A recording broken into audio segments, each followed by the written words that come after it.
Bom, galera, então mais um videozinho aí, né? Vamos ver se dá certo. Esse finalzinho aqui de tarde, esse pôr do sol aí também tá bem maneiraço, né? Pera aí. Olha o Miguelzinho. O céu tá bem maneiro mesmo, mas enfim, então vamos lá. Bom, talvez eu vou, como de sempre, né? Como de praxe, dar alguns avisos gerais. Eu acho que isso interte muito o meu público logo no começo, né? Meu público talvez quer ouvir alguma coisa mais light, né? Mais ameno, né? Mais fina, né? Então a gente começa com fino e depois a gente entra no grosso, né? Aí vai entrar o grosso como esse pinguço aí fala, né? Esse pinguço que tá aí na frente do Palácio do Planalto fala, né? Mas enfim. Opa, peraí. Tá continuando a falar, né? Ah, tá, desculpa, gente. Bom, o ganso passou bem longe, né? Eu pensei que meu celular ia ser tampado, né? Ia desligar a câmera e ia desligar, né? Porque sem querer eu apertei o botão do desliga, né? Enfim, então vamos lá. Bom, gente, é algo com relação ao Donald Trump, né? Que ele fala Golfo do país dos tacos, né? Golfo do país dos aztecas, Golfo do país do Chaves, né? Deixa eu ver outra coisa. Enfim, vai, o Golfo do país dos tacos, né? Comer taco achei gostosinho. Não é uma pena que era muito michuruca, né? Quem sabe aí se algum dia Deus abençoe eu for aí no país de vocês, né? Como o que é o original, né? Feito por uma conservadora, né? Enfim, quem sabe. Bom, o fato é que aí veio o Paulo Cogos, falou, não, foi os jesuítas que colocou esse nome, né? Ou então dividiu o Golfo, né? Ao menos a nomenclatura do Golfo em duas partes, né? Mas enfim. Então, ou sei lá, né? Chama Golfo das Américas, né? Que aí vai abranger todos nós, né? Também é algo interessante, né? Infelizmente, hoje em dia a gente tem uma desunião, né? Como fazer assim? A gente não é tão unido igual os outros continentes, né? Não sei, enfim, o velho continente, o país mais abaixo, né? O continente mais abaixo. O continente do país do Pikachu, né? Enfim, então acho que vocês entenderam, né? Mas, gente, sei lá, né? Por exemplo, eu não gosto do Maduro, né? Mas será que, tipo assim, uma provocação, né? Ao Maduro, ao povo no qual o Maduro nasceu, né? Veio desse povo só por sadismo, só pra querer zoar com eles, talvez seria uma coisa inteligente a fazer. Eu acho que é óbvio que a gente detesta o Maduro, detesta a política socialista do Maduro, né? Mas o povo talvez não tem nada a ver com isso, né? O pico da neblina, né? O Pacaraima, né? Aí, sei lá, eu vou falar, vai se chamar Brasicaia, e é isso mesmo, é o Brasil, e se bobear a cidade aí de cima a gente também vai chamar Brasil, é o Planalto do Brasil, essa região, não sei o que, mas pra que a gente vai provocar, né? Então também, sei lá, eu entendo o Donald Trump, né? Uma guerrilheira sionista, né? Uma guerrilheira socialista, comunista que preside, né? Que tá à frente aí, ó. Que é a chefe de estado do país do taco, né? Infelizmente, o país do RBD, né?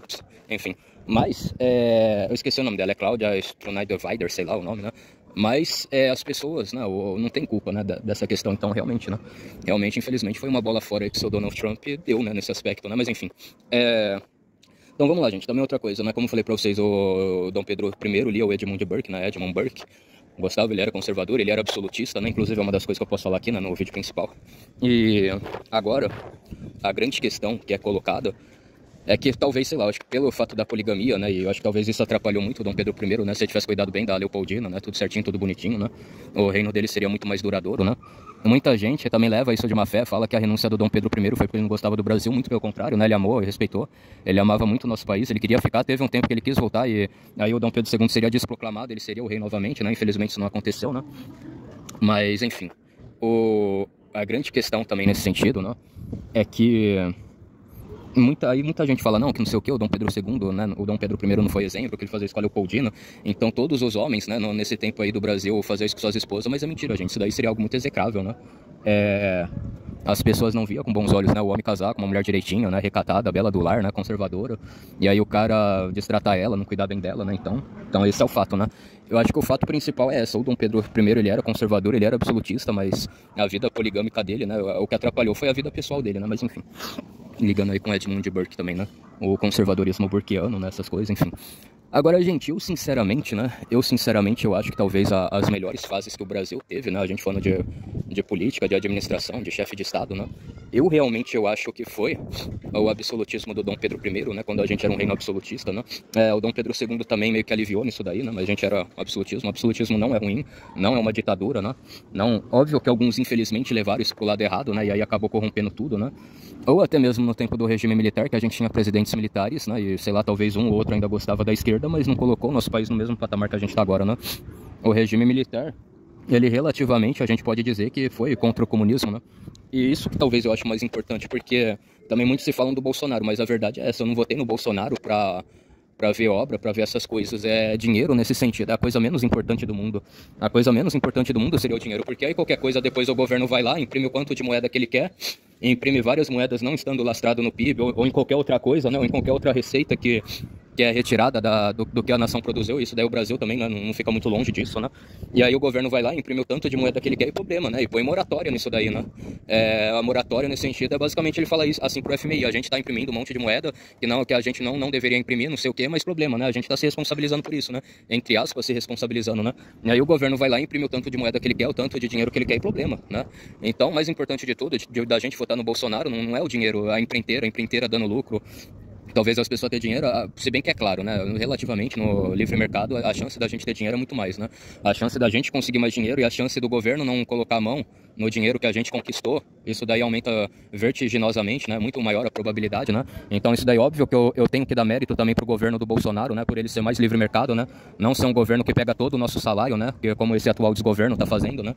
Por isso que eu sinto muita raiva quando alguém fala que o Lula e o Bolsonaro são a mesma coisa, né? Aí eu sou obrigado a concordar com aquilo que o Paulo Cogos fala, né? Que se você acha que o Lula e o Bolsonaro são a mesma coisa, pra mim você é uma puta, né? Aí também desculpa o palavrão, mas não tem outro argumento, eu penso igual ele, né? Enfim. E basicamente é isso, né? Bom, com relação a isentismo, né? Não sei se tem algum caso assim, né? Mas também, né? O Dom Pedro I não ligava, né? Ele não pagava de isentão, né? Os dois lados tinham certa preferência pelo conservadorismo, mas porventura algum do Partido Liberal ganhasse, formasse grande maioria, ele não se oporia, né? Acho que simplesmente pelo fato de que ele conseguiu uma maioria, né? Foi democrático o processo, né? A gente é um parlamento também representativo, que seja, né? Enfim. Bom, enfim, acho que eu resumi bem essa questão aí do Dom Pedro II, etc, né? Perdão, do Dom Pedro I, né? E etc. Agora, eu falei essa questão aí também, né? Obviamente também preciso falar da Revolução Gloriosa, porém um pouco mais concisa, né? Com dados melhores. Mas voltando para o regime militar, né? Que é onde eu estava. Agora, o regime militar, pelo menos nesse sentido, eu acho que ele fez certo. Ele combateu o comunismo, ele nos deu mais liberdade, né? Mais liberdade de ir e vir, mais liberdade de... se bobear, a gente teve mais liberdade de ir e vir no tempo do regime militar, mesmo com algumas certas restrições, né? Do que com a fraudemia, esses lockdown loucos, né? Que tiveram, mas enfim. Então, de qualquer forma, o regime militar, o governo militar, ele era um símbolo, se bobear, uma força simbólica contrária ao comunismo muito maior do que a gente tem nos dias de hoje, né? E, consequentemente, a gente tinha liberdade, né? Que isso que é o principal, né? O principal é a nossa liberdade, não é o dinheiro, né? Porque o governo imprime essa merda desse dinheiro aí o quanto ele quer, né? Ele imprime o quanto de moeda ele quer imprimir. Então, né? Basicamente é isso. Realmente, né? Agora, obviamente, a gente tem essas frustrações. Os militares são completamente bunda mole, eles são um bando de cuzões, né? Não tem nem outro termo, né? Os militares hoje em dia eles são tão cuzões, mas tão cuzões que eles têm medo de peitar as forças armadinhas que recentemente cruzou a fronteira em Pacaraima, né? Pra você ver como que eles são cuzões, né? Isso, se bobear, é um abuso tão grande, um abuso de autoridade tão grande, que nem mesmo o Brasil cometeu isso com o Paraguai, né? Não me lembro qual facção e nem quero falar, né? Não sei, as coisas estão tão perigosas, né? Que a gente não pode falar nada, mas o fato é que teve uma organização que foi pro Paraguai, a polícia, acho que se bobear, acho que era a PF, né, foi lá e pegou, deixa eu ver assim, eles cruzaram a ponte da amizade, passaram 1, 2, 3, 4 esquinas, pararam na esquina e viraram pro outro lado de outra esquina, e aí a Polícia Federal foi lá, cruzou a ponte da amizade, também pegaram eles e trouxeram pro Brasil. Óbvio que a gente não pode tirar o direito dos paraguaios de achar isso errado, né, falar, pô, Brasil, qual é que é? Vocês entram no nosso país, tá tudo certo, o Brasil tinha que pedir a extradição, né, e falar, ó, tenta providenciar isso o mais rápido possível, porque eles ainda estão próximos da nossa fronteira, né, eles estão em torno de 4 esquinas com uma dobra, né, então fica muito mais fácil vocês capturar ele, traga pra gente o mais rápido possível, que eles estão fazendo a maior arruaça aqui no Brasil, né, e a gente precisa muito que eles sejam presos, ou vocês mesmos prendem esses indivíduos e vocês garantem que eles não vão ter nenhuma regalia, que eles vão ter uma punição adequada, né, uma punição bem concisa com os atos que eles praticaram, né, né, enfim. Eu acho que qualquer uma das duas questões pra mim tava ótimo, né? Então nem o Brasil mandou uma força de exército no Paraguai, né? Na fronteira do Paraguai, nem isso a gente fez, né? E aí vem o Maduro com a Venezuela, viola a nossa soberania, as nossas fronteiras, e esses militares aí, tudo bando de cuzão, não fala nada, né? Então, tipo assim, óbvio, né? Óbvio que a gente nunca mais vai ter um regime militar, né? Os militares de 1964 não são esses militares aí de 2024 em diante, né? Então, a gente, se bobear até a data é um pouco parecida, né? 64 com 24, né? Enfim. Então, só pra gente se situar nisso, né? Restaurar a monarquia seria bom, né? Mas o Dom Bertrand, né? Mas também, é aquilo que eu falei, né? Acho que hoje, no dia de hoje, se bobear, o trono ia direto pro Dom Rafael, né? Que é lá do Rio de Janeiro, não sei o que, ele é jovem, né? Acho que ele já é pai também, né? E eu acho que até ia ser tranquilo, né? Mas também é isso, né? Óbvio que o absolutismo que a gente teve também no passado não ia ser a mesma coisa, né? Mas já seria, sem dúvida, já seria um grande avanço em todos os aspectos, né? Que podemos colocar. Então é isso, gente. Então, pra resumir, eu acho que ou o absolutismo aí, pedrino, né? O absolutismo pedrino bem na nossa pós-independência, né? Seria ótimo, né? Se voltasse. e etc, né, e, enfim, né, ou o regime militar, mas o regime militar esquece, né, o regime militar não tem nem o que a gente pode falar dele, né, com esses militares acovardados e bundas moles que aí estão, né. Se bem que eu não sei, gente, eu já conheci a família imperial, né, a parte da família imperial, o Dom Bertrand, o Dom Bertrand só que eu conheci, né, não cheguei a conhecer o outro, né, o irmão dele, infelizmente também não tive esse prazer, né, mas eu não sei, né, eu também acho que é óbvio, né? Óbvio que de todos os males o menor, né? Seria eles, mas eu não sei, né? Eu acho que ainda assim mais glorioso seria esse nosso passado, né? Esse passado pedrino aí que nós tivemos aqui, né? Enfim, então fiquem todos aí na santa paz de Deus. Vou finalizar aqui o vídeo, tirar essa tal poeira da boca da minha cachorra antes que ela engasga, né? E é isso aí. Então fiquem todos na santa paz de Deus. Até mais, forte abraço, fui, tamo junto.